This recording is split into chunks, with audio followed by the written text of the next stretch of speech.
We have Coach Roy Williams in the room with us. We are going to begin with an opening statement from Coach. Then we'll take questions to the players, release the players back to their team, and take questions for Coach. Please be sure to raise your hand virtually, and our in-Zoom host will mute and unmute you accordingly to ask your question. All right, Coach. Okay. Thank you. Hey, guys. I'll take my mask off to do this, but I'm not taking my mask off to coach a game. I see a lot of guys doing it, but I'm not that comfortable. Opening statement, okay. You know, those guys who have been around here a long time know that I knew that I wasn't going to call a timeout. And I told them when it was the TV timeout that I didn't get us in a problem. They did. And they came out, tried to double our post, and we threw it out and shot the ball on the first pass out, and none of them went in. And we also didn't do a very good job of guarding. And Bryce got off to a much better start than we wanted him to. But I felt okay about the score. I told them at the first time out I wasn't worried about the score. I was just worried about how we were playing. And then I think the two guys that are here to talk to you, Armando and Andrew, were very efficient. Armando was 4 for 4 and Andrew was 4 for 6. And we got to get everybody to have that kind of feeling of being efficient with the ball, not just getting a number of shots up. And so after the first 6 minutes or so, I thought we did some good things and got better. And I hope and think we learned a lot from tonight. That's about it. Great. Thank you, Coach. We'll take questions from the players. Okay, am I done? Not yet. We're going to do the question. Let Andrew jump in there.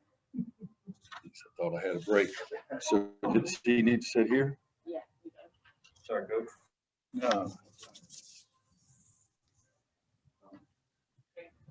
Take questions from Andrew now.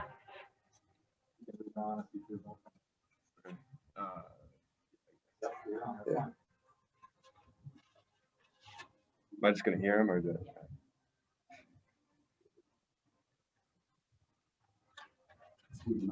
No, sir. This is crazy.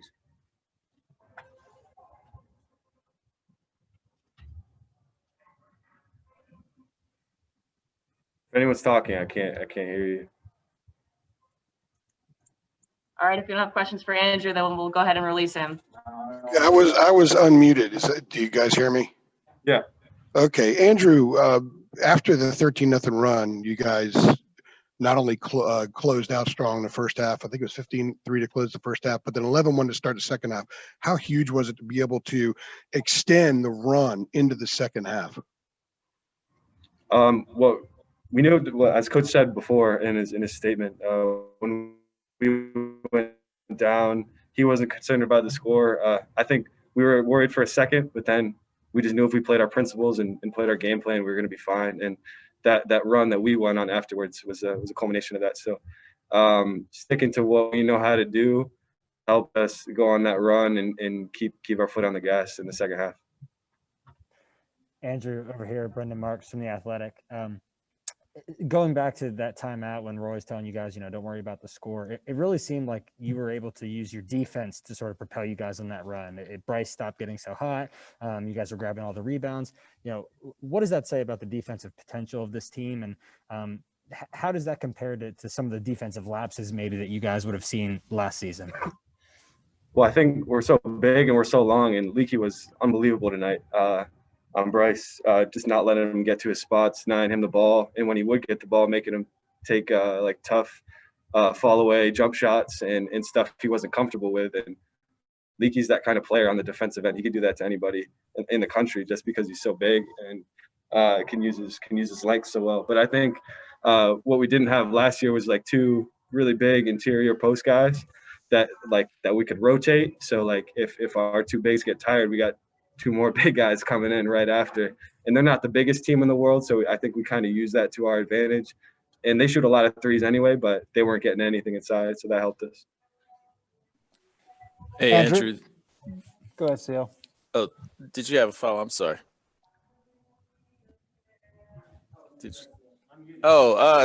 Sorry. After the first game, and no one shot it well from 3-point range. What was?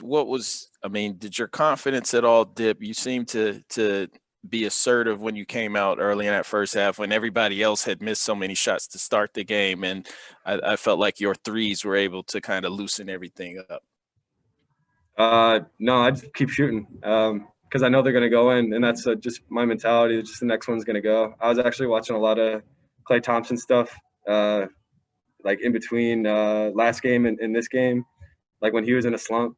And it's like, what is anyone going to tell me about this was his words, like the interviewing from when he was slumping, like what is somebody going to tell Klay Thompson about like his jump shot or whatever. So he just like is going to shoot the next shot because he's a really good shooter. I'm not equating myself obviously to someone of his level, but it's the same mentality as someone at any age. You just got to keep going and keep the confidence in yourself that the next one's going to fall. Andrew, thank you. Armando in there. Thanks, guys. Thank you, Andrew. Okay. Yes, sir.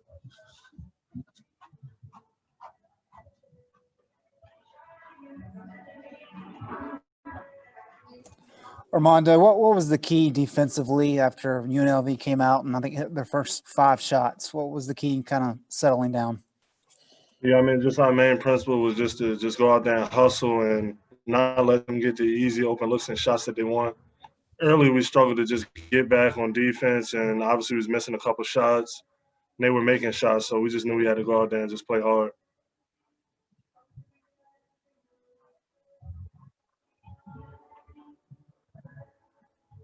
Armando, I was going to ask you about the rebounding. You guys dominated them on the glass. The longer the game went on, the more shots they missed. You guys got them all. How much of a strong feeling did that feel for you guys tonight in terms of you knew you were going to get your hands on them every time, it seemed like? Yeah, I mean, we just know that's one of our strong suits for this season, just with us being so deep in the front court and having so much length. We know that's something we can lean on, even if our shots aren't falling, as long as we attack the glass and get a lot of rebounds. That'll give us the advantage over the other team and get us extra shots. Great. Thank you, Armando. Armando, thank you. Thank you. Coach in for 3 questions.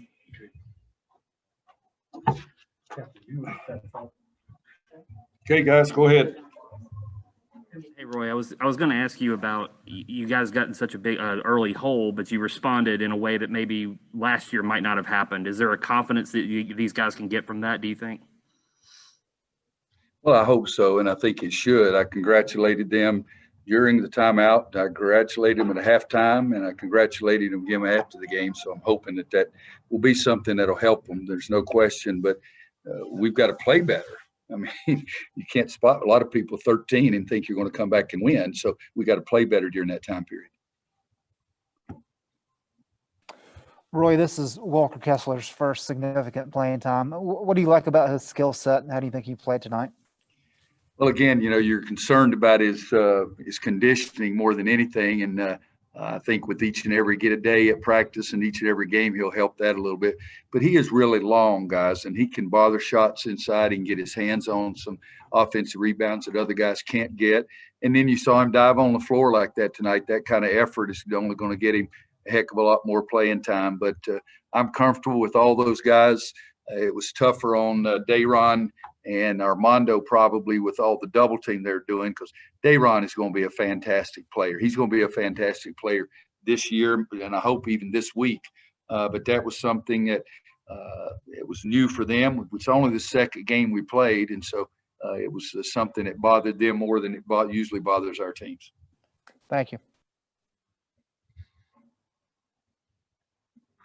Yeah, Roy, first game against Charleston and then again tonight, it looked like both teams are going to make your guards beat them, given the size you've got up front. What do you tell your backcourt guys how to respond to that? Make shots. I know that's the easiest answer, Kim, but it is. You've got to have the confidence, but you got to take good shots. Just because they double team you, throw it out and you shoot it immediately, that's what their coach wants to do. I want to do what I want to do. And so we've got to understand that part. And I think RJ's a good shooter. I think Caleb's a good shooter. Andrew made some tonight. I'm believing somebody, Kerwin, I think, is a good shooter. He made one for us in the first half. But those guys have got to take good shots, and I think they'll go in. I think we're going to shoot it better this year than we did last year for sure. But we haven't done it the first 2 games though. Okay, Coach, thank you. And thank you, everyone, for joining. If you hang tight, the next press conference will be starting momentarily. Thank you. Thanks, everybody. Thank you, Katherine.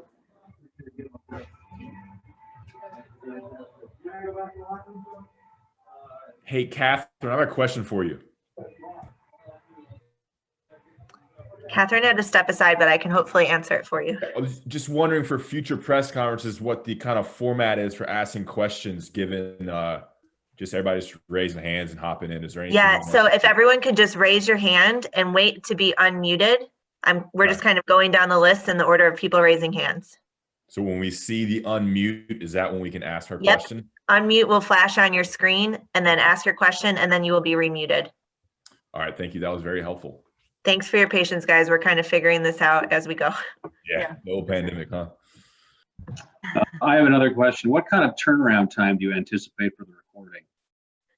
They are turning these recordings around pretty quickly after. So I think we're actually going to start the next one here, but I will put more information in the chat on the recording.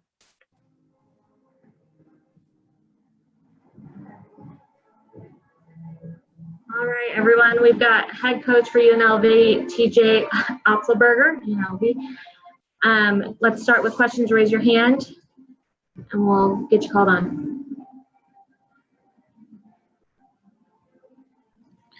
TJ, it's Ed Graney. How are you? How you doing, Ed? I know a lot of people in the post, but it also seemed like they did a pretty good job pushing you guys out and making it hard sometimes to initiate offensively. Can you just go through kind of if that was the case and what happened offensively for the most part? Yeah, I think overall, we, first of all, from a offensive standpoint, we were building our confidence offensively by the great job we started doing defensively to start the game. We were very intentional. Our guys were in the right spots, and we were able to play with a little more pace and flow to our offense. As the game wore on, they picked up the pressure, brought some presses, some traps, denied entries more on the wings, and we didn't do the job we needed to do to be stubborn to get open. We didn't cut well enough to put ourselves in great position, and eventually what it did is it pushed us out on the floor, and we were running an offense at 35, 40 feet, which is a challenge. So we've got to do a better job using our competitive spirit on every cut, every catch, every pass, especially against a team with the size and length of North Carolina. TJ, on the defensive end, you guys were double in the post and got off to that hot start. Is that a defensive strategy that you think could work over the course of an entire game, or is that something you can only use in spurts? You know, we think it's something that can work over the course of the game. When we were successful with it, we had a great sense of urgency, and we continued to do it. It wasn't that the plan started to not work. It was that we didn't execute the plan. And so a lot of their post touches, a lot of their points in the paint came one-on-one. They brought it down, entered the wing, dumped it in, and we didn't have the urgency to get there quick enough. So I feel like, as the game wore on, we spread out more. But the ones where, when it went in, where we really shrunk the floor and brought that secondary defender, we were disruptive. We generated some turnovers. We created some plays for our offense. So I think it's more about just continuing to stay the course of that plan over the long haul, because I thought it was effective when we did it. TJ, I wanted to ask you, what was the most difficult thing about trying to keep a team like that with that size and length off the boards? It seems like it can be a kind of a withering experience the longer it goes. Yeah, I think, to rebound the ball successfully, you've got to be the aggressor. You've got to initiate contact. You've got to carve out space. You've got to move bodies out. You can't have their momentum coming towards you. You've got to move them out. And I think as they build that confidence of getting that push into the paint, they continue to go at it. And like you said, it wears you down. We talked a lot as we prepared for this game about doing the same thing every play. And for them, that's what they're looking for. They're looking to wear you down with bodies and physicality in the paint and going to the boards. And we've got to make sure that we're more intentional blocking out. And then we've also got to make sure that everybody else is coming back to help on the glass. We didn't have enough rebounds from our perimeter guys tonight to help offset that. Coach is CL Brown with the Raleigh News and Observer.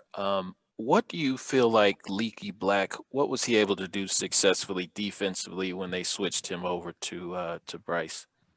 Well, he's got great length and lateral quickness. He's able to move his feet. He speeds you up just because he's so lateral and anticipates. and he put Bryce in some tough spots. At the same time, I think, Bryce is a very outstanding offensive player. We've got to have better movement for him. We've got to have better cutting for him to keep him in space. And I know and I trust and I know that he'll make those plays. But I think with, like I said, with Black, he's obviously a very good defender, very good rebounder. A lot of respect for him. Hey, TJ. Just wanted to ask, how much does their size kind of wear you down? Because it's not just obviously their starters. They've got length and size off the bench as well. Yeah, they've got waves of guys. I mean, they've got, they go 5 or 6 deep on the front line with guys that can score and be physical there. And then they're still playing a 6'7", 6'8" wing where they can offset, where they can get some more rebounds and have that length and physicality. So they've got a lot of bodies. And they keep them fresh and they keep throwing them at you. And it does have that effect where it wears you down. At the same time, I'd love to see if we continue to stay the course game plan wise and really shrink that floor, if it would have had that same effect or not. Thanks, TJ. Thanks, Coach. I think that's it for you. Bryce, you want to step over? We also have Bryce Hamilton joining us.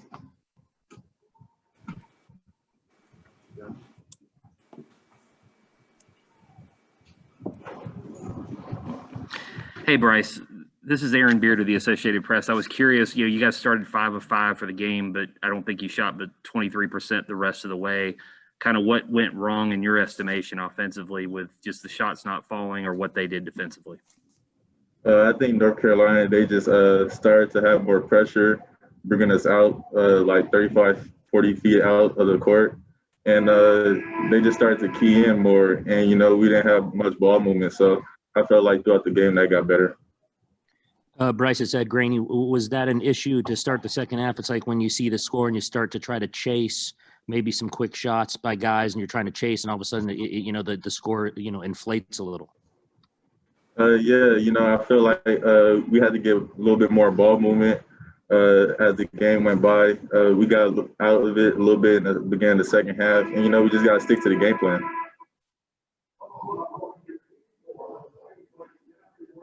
All right, I think that's all we've got. Thank you, guys.